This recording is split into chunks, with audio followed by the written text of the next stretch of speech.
ಕಸ ಗುಡಿಸಿ ನೆಲ ಹೊರಿಸಿ ನೀರು ಹಾಕಿ ಎಲ್ಲ ಕೆಲಸನೂ ಮಾಡಿದೆ.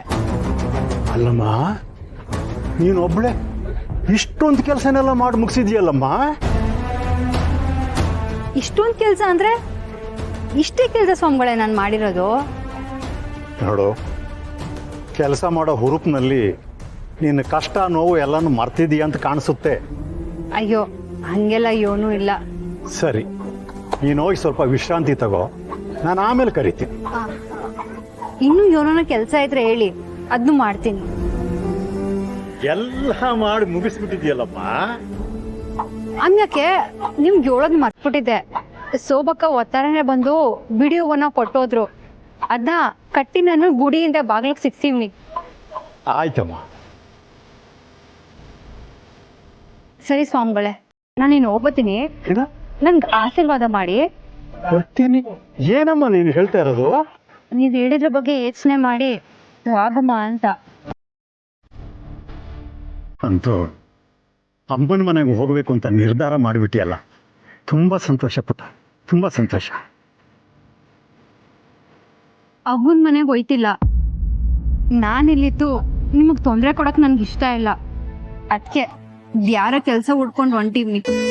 ಬೇರೆ ಕೆಲಸನ ಎಲ್ಲಿ ಅಂತ ಹುಡುಕ್ತೀಯಮ್ಮ? ಅದು ನನ್ಗೆ ಗೊತ್ತಿಲ್ಲ ಸ್ವಾಮಿಗಳೇ.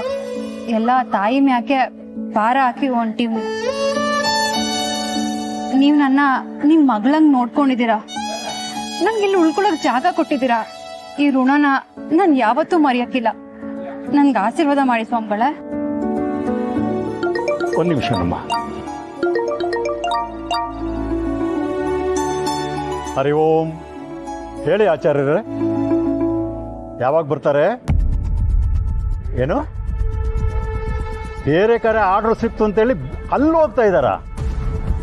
ಅಲ್ಲ ಇವರೇ, ನಮ್ಮ ಟ್ರಸ್ಟ್ ಸ್ನೇಹಿತರು 150 ಜನ ಬರ್ತಾ ಇದ್ದಾರೆ. ಅದಕ್ಕೋಸ್ಕರ ನಾನು ನಿಮಗೆ ಪ್ರಸಾದದ ಆರ್ಡರ್ ಕೊಟ್ಟಿದ್ದೀನಿ. ನೀವೀಗ ಒಂದೇ ಸೇರಿ ಕೈ ಎತ್ಬಿಟ್ರೆ ನಾನು ಏನು ಹೇಳಲಿ ಅವರಿಗೆ? ನೋಡಿ, ಸ್ವಲ್ಪ ಜವಾಬ್ದಾರಿಯಿಂದ ಮಾತಾಡೋದು ಕಲ್ತ್ಕೊಳ್ಳಿ, ಅರ್ಥ ಮಾಡ್ಕೊಳ್ಳಿ. ಆಗಲ್ಲ ಆಗಲ್ಲ ಆಗಲ್ಲ, ದಯವಿಟ್ಟು ನೀವೇ ಏನಾದರೂ ಮಾಡಬೇಕು. ಆಚಾರ್ಯರೇ, ನಾನು ಹೇಳೋದನ್ನು ಸ್ವಲ್ಪ ಅರ್ಥ ಮಾಡ್ಕೊಳ್ಳಿ. ಹಲೋ ಹಲೋ ಆಚಾರ್ಯರೇ, ನಾನು ಹೇಳೋದನ್ನು ಸ್ವಲ್ಪ ಅರ್ಥ ಮಾಡ್ಕೊಳ್ಳಿ. ನೋಡಿ, ಇದು ನನ್ನ ಮರ್ಯಾದೆ ಘನತೆ ಪ್ರಶ್ನೆ. ಹೌದು, ದಯವಿಟ್ಟು ಉಳಿಸಿ, ದಯವಿಟ್ಟು ಉಳಿಸ್ಕೊಡಿ ಇದನ್ನ. ಹಲೋ ಹಲೋ ಆಚಾರ್ಯರೇ, ಹಲೋ. ಏನಾಯ್ತು ಸ್ವಾಮಿಗಳೇ?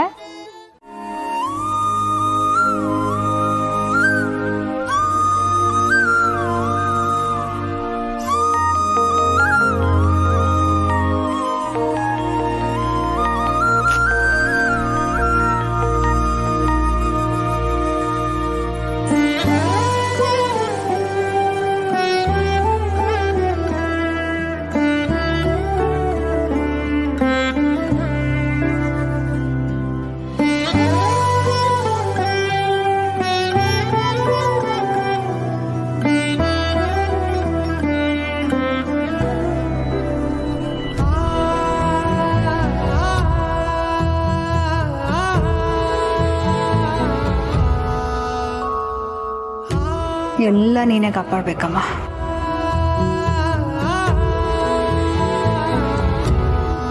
ಯಾಕೆ ಸ್ವಾಮಿಗಳೇ, ಏನಾಯ್ತು? ಯಾಕೆ ಹಿಂಗೆ ನೋಡ್ತಿದ್ದೀರಾ? ತಪ್ಪು ತಿಳ್ಕೊಬೇಡಮ್ಮ. ಅಷ್ಟು ಜನಕ್ಕೆ ನಿನ್ನ ಕೈಲಿ ಪ್ರಸಾದ ಮಾಡೋಕ್ಕಾಗುತ್ತಾ?